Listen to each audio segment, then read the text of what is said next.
આજે રક્ષાબંધનનું પર્વ છે અને આ પર્વ પર ભાઈ અને બહેનના સ્નેહ પર્વની ઉજવણી ઠેર ઠેર ચાલી રહી છે। ત્યારે મુખ્યપ્રધાનને પણ રાખડી બાંધવા માટે ત્યાં પહોંચ્યા છે અને તેમને આજના દિવસે સુરક્ષાનું વચન માંગીને તેમને રાખડી બાંધવા માટે અનેક બહેનો ત્યાં પહોંચી છે। મહેર સહિત અન્ય બહેનોએ પણ સીએમને રાખડી બાંધી છે। આપણે જણાવીએ કે અહીં સીએમએ સ્નેહના પર્વની આ ઉજવણી કરી એ સમયના આ દ્રશ્યો આપણે દર્શાવી રહ્યા છીએ કે જ્યાં કેબિનેટ મંત્રી ભાનુબેન બાબરિયાએ પણ રાખડી બાંધી।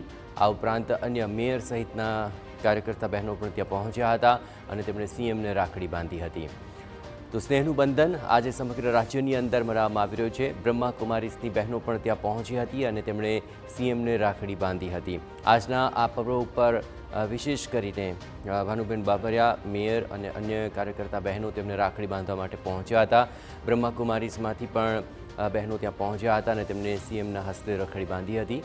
આજનું આ પર્વ એ સ્નેહનું પર્વ છે, સુરક્ષાનું પર્વ છે અને તેને લઈને ભાઈના દીર્ઘાયુષ્ય અને સાથોસાથ બહેનની સુરક્ષા થઈ શકે તે માટે આ સ્નેહ પર્વનો સનાતન ધર્મની અંદર વિશેષ મહિમા રહેલો છે અને સીએમએ આજે આ સ્નેહના પર્વની ઉજવણી કરી છે। એવે તબક્કે અહીં ભાનુબેન બાબરિયા કેબિનેટ પ્રધાન આ ઉપરાંત મેયર અન્ય કાર્યકર્તા બહેનો ત્યાં પહોંચ્યા હતા અને તેમણે સીએમના હસ્તે રાખડી બાંધી હતી। અત્યારે બ્રહ્માકુમારી સંસ્થાનમાંથી પણ બહેનો ત્યાં પહોંચ્યા છે અને તેમણે સીએમને હસ્તે રાખડી બાંધી હતી। આ ઉપરાંત તેમના આગામી આયોજનોને લઈને પણ તેમણે સીએમને માહિતગાર કર્યા હતા।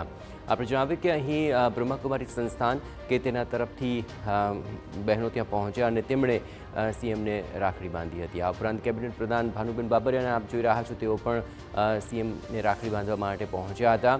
અન્ય મહાનુભાવોની સાથે અહીં સીએમ ઉપસ્થિત છે, જ્યાં મેયર અને કાર્યકર્તા બહેનોએ પણ સીએમના હસ્તે રાખડી બાંધી હતી।